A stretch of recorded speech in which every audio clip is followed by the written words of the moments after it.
Greetings all! I am Anime Otaku Drew. Special greetings tonight to Rob from Rule of Two Review. Rob, you have an amazing channel. I love it. I love the Nintendo content. I especially love the Metroid content, considering Metroid is indeed my favorite Nintendo series. Any of y'all who love Nintendo, and especially if you love Metroid,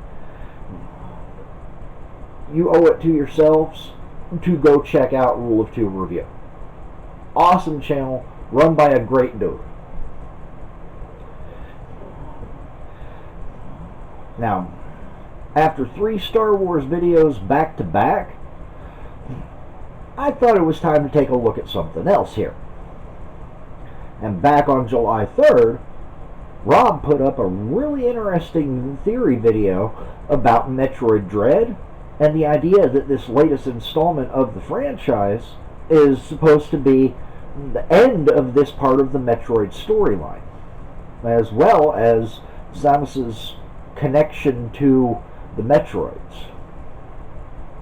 Now, if you haven't watched that video already, then you definitely should if you're interested in the lore of the Metroid series, or if you just enjoy the games. Go check it out. Definitely. And if you haven't watched that video, I would recommend that you check it out before watching this. I am going to refer to parts of it, and it would be nice to have the proper context. And aside from that, Rob just really has put together an amazing theory about what exactly it could mean that this is the end of the story and it's supposed to end the interconnected fates of Samus and the Metroid species, and how all that could redefine the franchise moving forward. So, yeah, gotta take a look at that. Now, after watching that video, I had several thoughts occur to me. Rob, I think you're on the right track, but I believe that you omitted just a few puzzle pieces that are going to drastically change the picture we see at the end. You see, you've reached the conclusion that at the end of Dread, we're going to find ourselves in the position where Samus herself is the last living Metroid. The thing is, with the information currently available to us, that's where we're actually starting Metroid Dread. As you pointed out, Fusion did indeed begin with Samus being infected by the X-Parasite, and was therefore given a vaccine created from the DNA of the baby Metroid seen in Metroid 2 and Super Metroid.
result of that vaccine was fusing her own DNA with that of the Metroid. In fusion, we see that all known Metroids, whether natural or cloned, get destroyed by the end of the game, which leaves Samus as the only remaining creature containing Metroid DNA. Because of that, if Samus being the last living Metroid was indeed what this was about, to end this first story arc of the Metroid series, then Dread itself would be the beginning of the next story, not the conclusion to the current one. Additionally, there's verbiage that's being used to describe all of this. As you yourself pointed out, the Dread reports are saying that this marks the end of the story arc focusing on the strange interconnected fates of Samus Aran and the Metroids. If Samus is indeed the last Metroid, then far from ending her interconnected fate with the species, it has her fate inextricably linked to theirs. The fate of Samus is the fate of the Metroids, as she is the last living member of the species. So, between the fact that Samus being the last living Metroid at the end of Dread does not change the status quo at all from how things are at the beginning of the game, and the idea that leaving her in that state at the end of Dread does nothing whatsoever to end the interconnected fates of Samus and the Metroids, I'm inclined to think that there is more going on with it than you're seeing. But I think the information we've gotten from the Dread reports actually gives us the missing piece of the puzzle to get that final picture. You see, the Dread reports give us a lot of interesting information, setting up the context of this game and giving us a small glimpse of what to expect, both within Dread and beyond, if you pay attention. First, we need to look at some more of that passage about interconnected fates, because there's something there that points us toward our next clue. You see, in the second paragraph of that section, it asks a few questions that are supposed to get us thinking about Dread. Does the X-Parasite truly exist on ZDR? Why are the EMMI hunting Samus? How will the story of Samus, the Metroids, and their interconnected fates end? Well, the first question there doesn't really seem to relate to what we're trying to figure out here, though we might need to think about that a little more later.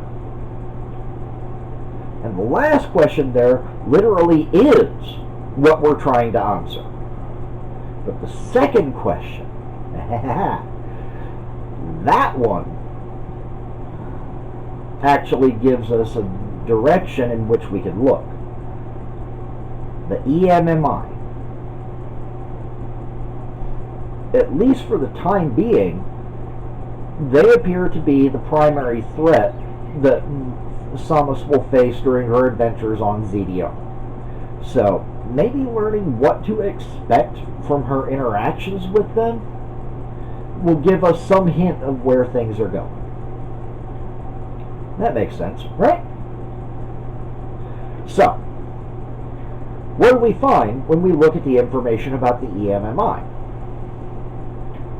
From the Dread report's data on these things, we learned that the extraplanetary multiform mobile identifiers are highly agile, large research robots that were dispatched to planet ZDR by the Galactic Federation to capture and extract DNA from unknown creatures. Well, that actually tells us a lot. First of all, the Galactic Federation. We know that they have tried to harness and weaponize the Metroids before. So it's entirely plausible that they might need to do so again. We also know that Samus is definitely not the Federation's favorite person at this moment, considering when we last saw her, she destroyed a major Federation research center and wiped out all known exemplars of both the Metroids and the X-Parasite. But that's the key thing there. All known exemplars of the Metroid species have been wiped out. How could the Federation continue their efforts to weaponize them? Are there Metroids on ZDR? It's potentially possible, but we don't currently have any indication that this is the case. We are told that the Galactic Federation received video footage from an unknown source indicating that the X still lived, and that ZDR is believed to be the source of the transmission. But the X are not the Metroids. Polar up. Then there's that interesting question from before. Does the X-Parasite truly exist on ZDR? In order to figure that out, we need to look at one more bit of information from that description of the enemy. The description of their functionality. They are literally made to capture and extract DNA. Now, I think that wording is very deliberate. It doesn't say to collect samples or anything like that. It straight up says extract. That is, it's removing something. Not collecting, not sampling. It is removing something. On the surface, that sounds like it might just be as simple as collecting a little blood sample, something benign like that. But when you consider that it is instant death if an enemy manages to latch onto you, it really seems a bit more invasive than that. And that leaves me thinking that there's about a 50-50 chance that there actually are X-Parasites on ZDR. On one hand, perhaps rather than the Metroids, the Federation have now set their sights on the X to harness and weaponize, and the EMI were developed and programmed to capture X-infested hosts and rip the X DNA from them for study. On the other hand, I think it's equally possible that there are not any X on ZDR, and the whole thing was just a ruse to lure Samus there. I mean, think about it. If the Federation wanted to lure her into a trap, they know how her mind works well enough to realize that the perfect bait would indeed be innocent people in danger, plus deadly threat that must be contained or destroyed. Of course, it's also possible that both are true. There actually are X on ZDR that the Federation want to study, and they're also trying to bait Samus into a trap. So, in case you still can't see where I'm going with this, I'm going to lay out exactly what I think is going on. I believe Samus, who now has Metroid DNA thanks to the vaccine that saved her from the X, will reach ZDR and find herself targeted by the EMMI, just as has been indicated in all that we've seen thus far. But over the course of the game, she'll learn that it's not because of some malfunction of the robots, but rather because they've been programmed to rip the Metroid DNA from her body. Now, We know from the footage we've seen so far that if Samus is caught in normal gameplay, it results in death. But I've got a feeling that at some point in the game, she will end up being caught by an EMMI and will indeed have all of the Metroid DNA ripped from her body. And it's going to be under some special circumstance that allows her to survive. Maybe there's some benevolent researcher that maybe was part of the team sent to ZDR that will be able to perform some kind of gene therapy or whatever that reconstructs her DNA minus the Metroid DNA. Maybe the Chozo that we saw in the trailer is able to use some unknown Chozo genetic manipulation to save her life. I mean, the Chozo were the ones that were able to create the Metroids in the first place, so clearly they have a high level of knowledge about genetics, meaning that one of their race could potentially know how to repair Samus's DNA after it's been ripped to shreds by the enemy. After this happens, Samus is then going to make it her mission to stop the enemy from getting that DNA back to the Federation. Now, I do suspect that the DNA will be used to reconstitute at least one Metroid in the course of this game, and I think there might be a decent chance that Samus may end up with a new Metroid attached to her.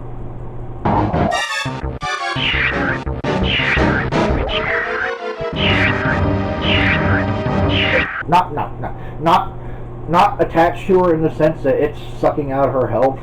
If I'm right about them using the DNA they ripped from her to create new Metroids in this game, then she'll probably end up with quite a few Metroids attached to her in that sense before you get to the end. But I'm talking about bonded with her in the same way that the baby did.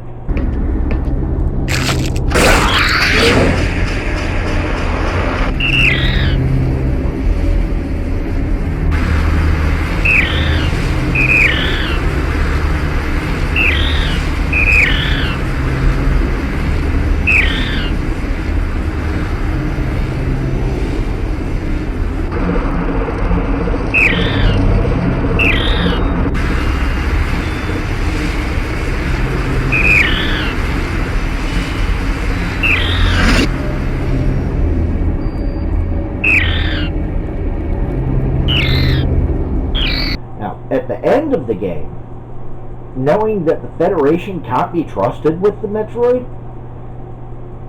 I think she's going to let them believe that it was destroyed, when in reality it's going to be hidden away somewhere. Now, if, as I suspect, the Chozo is a friend, I think Samus will send this last Metroid with the Chozo so it can be protected.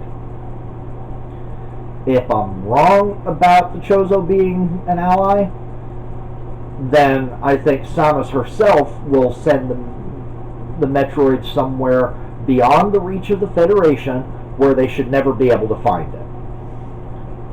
And there's a very real reason why she would want to make sure it's left alive.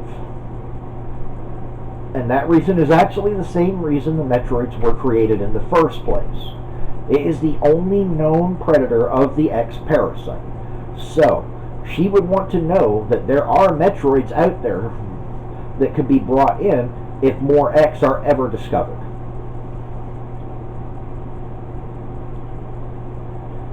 So, there you have it. That is my theory about how Metroid Dread will end the interconnected fates between Samus Aran and the Metroid species. And my general idea for how the endgame of Dread is going to play out. Agree? Disagree? leave your thoughts and your own theories or predictions down in the comments. If you enjoyed my theory, I hope you'll go ahead and drop a like for me. And now I've got a bonus theory for you real quick. You see, I have a theory that if you go down there to that big red button that says subscribe on it and click on that and ring the bell, then you'll get notified every time that I upload new content to my channel. So why don't you all go down there and test that theory out right now by go ahead and click that button and ring the bell, and let me know whether or not you get that content. I again want to shout out Rob at Rule of Two Review. Dude, you are awesome. I love your videos, again, especially when you get into Metroid, because I can tell just how passionate you are about the series, just like me. I hope that you did indeed come check out this video response to your theory. I know when I commented that I was considering doing this, you were all for it and encouraged me. Aside from that, I am considering starting at least one more side channel for the moment, music-based channel where I would react to music I've not heard before, maybe sing some covers, who knows. If that's something y'all would be interested in, then let me know down in the comments, and if there is enough interest, I may go ahead and start Music Otaku Drew. With all that said, I would just say if you do like what I do and you want to support my channels, then please check out my Patreon, where I've set up several different tiers with rewards for you guys if you want to support me. Alternatively, you can hit me up with an order for a fursuit or a custom-made costume by emailing me at animeotakudrew@gmail.com to let me know what you're interested in. Again, Rob, thank you. Thank you for your awesome content. Thank you for the encouragement in doing this response video to you. You rock, dude. And, man, I would love to kick it with you sometime and maybe do some multiplayer on Metroid Prime or something. You're awesome. If you have a love of Nintendo, and especially the Metroid franchise, you owe it to yourself to go over and subscribe to Rule of Two Review, as Rob makes amazing content about that stuff all the time. Like, all the time, way more frequently than I manage to put stuff up. So, yeah, definitely go follow him. Aside from that, I just want to thank you guys for hanging out with me. I hope you'll be back for the next one. Links for all my other channels and my Patreon and Twitch down in the description. Y'all take it easy, and I'll catch you all later.